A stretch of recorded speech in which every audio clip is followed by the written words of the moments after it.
Dear students, in today's lecture, we will discuss errors of tenses and conditional sentences. This is part 1 and this video will be very helpful for the upcoming exams, competitive exams of English like SSC, banking, NVS, KVS and all other competitive exams. So this video is going to be very helpful in connection with errors of tenses.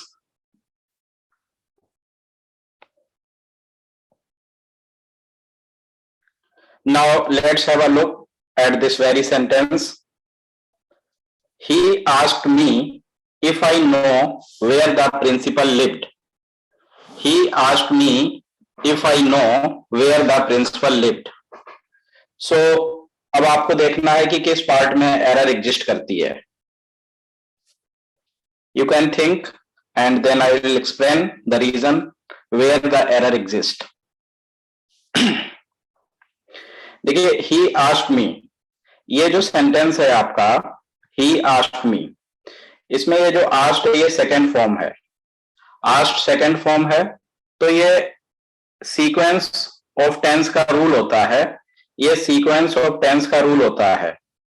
Sequence of tense का rule ये होता है कि अगर sentence आपका past में start हो गया, अगर सेंटेंस आपका पास्ट में स्टार्ट हो गया, जैसे ये आस्क्ड क्या है, ये सेकंड फॉर्म है और ये पास्ट में स्टार्ट हो गया तो आगे भी पास्ट की ही वर्ब आनी चाहिए. जैसे यहाँ पे ये नो लिखा हुआ है तो नो की जगह क्या हो जाएगा, न्यू हो जाएगा. He asked me if I knew where the principal lived.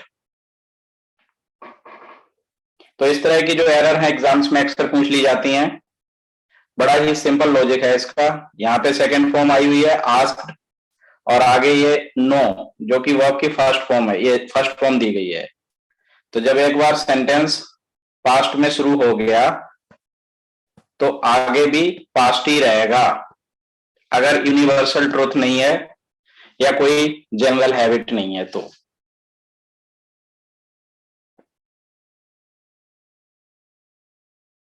Now let's have a look at second sentence. If you had just hinted at your difficulty, I would most certainly help you. ये conditional sentence से related error आ गई इसमें और इसके लिए आपको 3 rules ध्यान रखने हैं और most of the competitive exam में एक क्वेश्चन ऐसा पूछ लिया जाता है.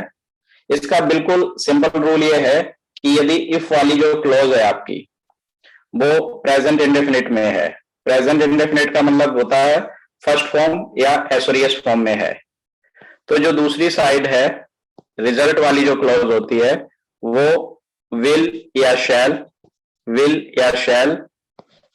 प्लस फर्स्ट फॉर्म में बनती है. ये तो होगी आपकी कंडीशन नंबर 1. और सेकेंड कंडीशन ये होती है कि यदि इफ वाला सेंटेंस आपका सेकेंड फॉर्म में है या वर्ब से बना हुआ है तो जो दूसरी साइड है उसमें वुड प्लस फर्स्ट फॉर्म का यूज किया जाता है. और तीसरी कंडीशन ये होती है कि यदि इफ वाला सेंटेंस आपका पास्ट परफेक्ट में है, पास्ट परफेक्ट का मीनिंग होता है हैड प्लस थर्ड फॉर्म, तो जो सेकेंड साइड है वहां पर आप लगाएंगे वुड हैव और थर्ड फॉर्म. ये जो 3 रूल्स हैं इन पर बेस्ड बहुत सारे क्वेश्चंस एग्जाम्स में पूछे जाते हैं. अब इसी क्वेश्चन को देखते हैं. जैसे if you had just hinted, तो ये पास्ट परफेक्ट में सेंटेंस आ गया, आपका पास्ट परफेक्ट में आ गया, तो दूसरी साइड क्या होना चाहिए, वुड हैव और थर्ड फॉर्म. वुड हैव और थर्ड फॉर्म होनी चाहिए जो कि यहाँ पर नहीं है. इसलिए आंसर आपका क्या हो जाएगा, सी आंसर हो जाएगा. आपका आंसर क्या हो जाएगा, C. I would have most certainly helped you. तो बिल्कुल आसान क्वेश्चन होता है इस तरह का. जब भी इफ वाला सेंटेंस आए तो उसमें आप ये तीनों बेसिक रूल चेक करें कि इफ वाला सेंटेंस अगर आपका सिंपल प्रेजेंट में है तो जो रिजल्ट वाला सेंटेंस होगा दूसरा वो आपका विल शैल और फर्स्ट फॉर्म में बनेगा. यदि इफ वाला सेंटेंस आपका सेकेंड फॉर्म में है तो जो दूसरा सेंटेंस होता है वो आपका वुड और फर्स्ट फॉर्म में बनेगा. और इफ वाला सेंटेंस अगर आपका पास्ट परफेक्ट में है तो जो दूसरा सेंटेंस है वो वुड हैव और थर्ड फॉर्म में बनेगा।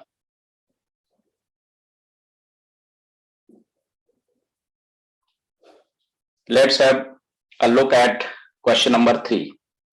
The TV serial is going on for 3 years। The TV serial is going on for 3 years। अब इसमें देखिए ये जो फॉर का जो यूज हुआ है, आपको पता है कि जो सिंस फॉर है उसका प्रयोग सिंस और फॉर, सिंस फॉर जो है ये से के सेंस में हम इसका यूज करते हैं और इसका यूज किया जाता है प्रेजेंट परफेक्ट में, प्रेजेंट परफेक्ट में या प्रेजेंट परफेक्ट कंटिन्यूअस में, प्रेजेंट परफेक्ट कंटिन्यूअस में भी हम इसका यूज करते हैं। Present perfect continuous, present perfect में होता है या प्रेजेंट परफेक्ट कंटिन्यूअस में।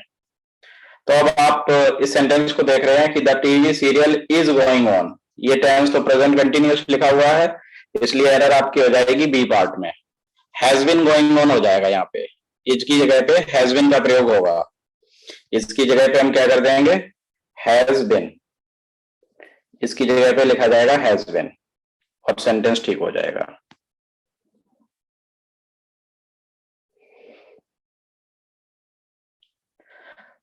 अब क्वेश्चन नंबर 4 को देखते हैं। Question number 4, 4 times immemorial sea shells have been used by man in many ways। अनंत काल से, देखिए एक फ्रेज होती है 4 times immemorial, 4 times immemorial, एक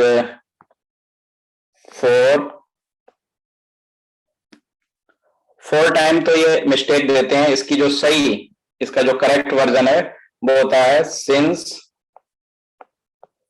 टाइम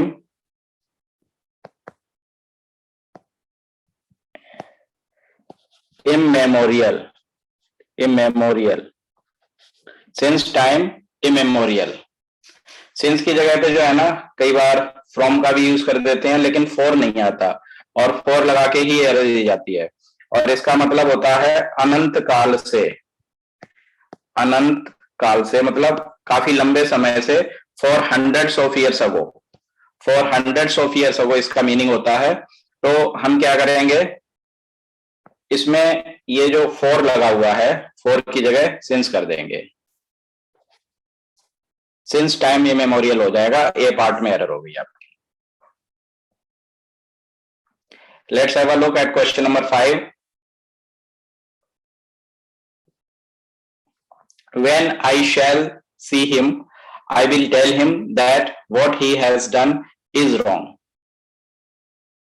देखिए इसमें एक बेसिक रूल होता है इस क्वेश्चन से रिलेटेड जो आपको समझना है, क्योंकि ऐसे क्वेश्चन एग्जाम में अक्सर पूछे जाते हैं।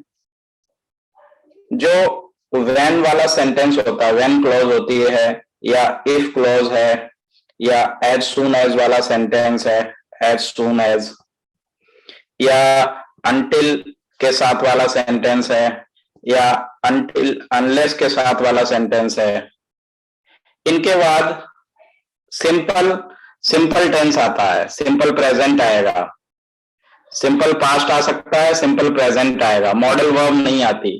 तो इसमें क्या करते हैं ये जैसे व्हेन के बाद विल या सेल लगा करके एरर दे दी जाती है। कहने का मतलब ये है कि व्हेन क्लोज में, इफ क्लोज में, एज सुन एज वाली क्लोज में, अनटिल वाली क्लोज में और अनलेस वाली क्लोज में, क्लोज का मतलब सेंटेंस ही होता है, एक तरह से उपवाक्य होता है, वहां पर विल या सेल का यूज नहीं होता है। तो इस हिसाब से यहां पर एरर हो गई आपकी ए पार्ट में। इसका आंसर ये हो जाएगा कि when I see him I will tell him, जब मैं उसको देखूंगा तो मैं उसको बता दूंगा। और ये बेसिक रूल भी होता है कि जब फ्यूचर में कोई दो काम हो रहे होते हैं तो जो भी काम पहले होता है उसको हम, जो काम पहले होता है उसको हम प्रेजेंट इंडेफिनिट में लिखते हैं और जो काम बाद में होता है उसको हम फ्यूचर इंडेफिनिट में लिखते हैं। जैसे इफ यू वर्क हार्ड, यदि तुम मेहनत करोगे तो तुम पास हो जाओगे, you will pass, if you work hard you will pass, if you run fast you will win the race. तो आपको यही ध्यान रखना है। अब क्वेश्चन नंबर 6 को देखते हैं। I look forward to meet you in future. I look forward to meet you in future, मैं भविष्य में आपसे मिलने की उम्मीद करता हूं। I look forward to meet you in future. तो देखिए ये जो क्वेश्चन है, वैसे होता क्या है, टू के बाद जनरली फर्स्ट फॉर्म आती है, टू के बाद फर्स्ट फॉर्म का यूज करते हैं, लेकिन कुछ फ्रेजेस ऐसी होती हैं जिनके बाद फर्स्ट फॉर्म ना आकर के, जैसे लुक फॉरवर्ड टू है, लुक फॉरवर्ड टू के बाद आईएनजी फॉर्म का यूज होता है। लुक फॉरवर्ड टू के बाद आईएनजी फॉर्म का यूज होगा, लुक फॉरवर्ड टू के बाद आईएनजी फॉर्म का यूज होगा, और इसलिए यहां पर मीट की जगह मीटिंग हो जाएगा। I look forward to meeting you, I look forward to getting a letter from you. तो लुक फॉरवर्ड टू के बाद जो आएगी वो आपकी आईएनजी फॉर्म आती है।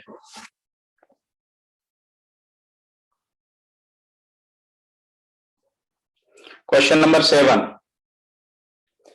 If I was the king I would change the face of my country.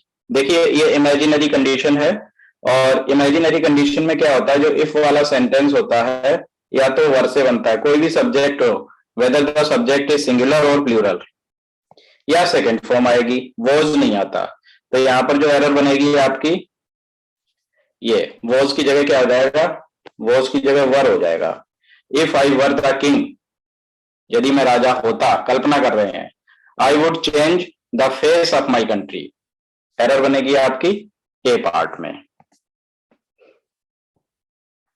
Question number 8, he asked me what my name is and where I came from. He asked me what my name is and where I came from. देखिए इसमें भी sequence of tense related error आ गई। he asked me, ये second form है, जब ये second form है तो what my name is ना होकर के क्या हो जाएगा, was हो जाएगा, क्योंकि जब पहले पास्ट टेंस आ जाता है तो आगे भी टेंस बदलता है, इसलिए इसमें इस सेंटेंस में एरर बनेगी आपकी बी पार्ट में। ऐसी एरर बहुत अक्सर आती है सीक्वेंस ऑफ टेंस रिलेटेड, कि पहले पास्ट टेंस है तो आगे भी पास्ट ही रहेगा, विल नहीं आएगा वुड आएगा, कैन नहीं आएगा कुड आएगा, मे नहीं आएगा माइट आएगा। ऐसे यहाँ पे एज की जगह क्या हो गया, वॉज हो गया।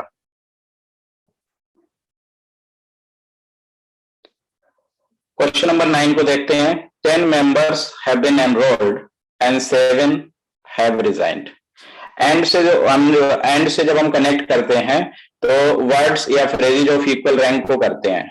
अब यहाँ पर ये प्रेजेंट परफेक्ट है तो एरर आपकी बनेगी सी पार्ट में, 7 हैव रिजाइंड हो जाएगा।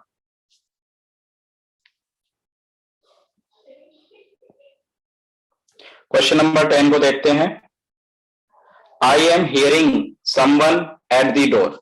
देखिए कुछ वर्ब्स होती हैं प्रेजेंट कंटिन्यूअस में, इस तरह की एरर आती है। कुछ वर्ब्स ऑफ परसेप्शन होती हैं, जैसे सी है, हियर है, अपीयर है। ये वर्ब्स होती हैं जो कंटिन्यूअस में जनरली यूज नहीं होती हैं, अगर उनका मीनिंग जो है ना जनरल मीनिंग आ रहा है। हियर का मीनिंग अगर जैसे सुनना है, सुनना है तो हम उसको सिंपल प्रेजेंट में यूज कर सकते हैं, हम उसको सिंपल प्रेजेंट में यूज कर सकते हैं, प्रेजेंट कंटिन्यूस में हम उसको यूज नहीं करेंगे। हिंदी में ऐसे हम बोलने में बोल सकते हैं कि मैं सुन रहा हूं, लेकिन इंग्लिश में हम क्या लिखेंगे, आई हियर, आई हियर। ऐसी सी वर्ब है, सी मीन्स होता है देखना, तो आई एम सीइंग नहीं होगा, आई सी होगा। ये वर्ब्स ऑफ परसेप्शंस होती हैं जो प्रोग्रेसिव या कंटिन्यूअस फॉर्म में यूज नहीं होती हैं।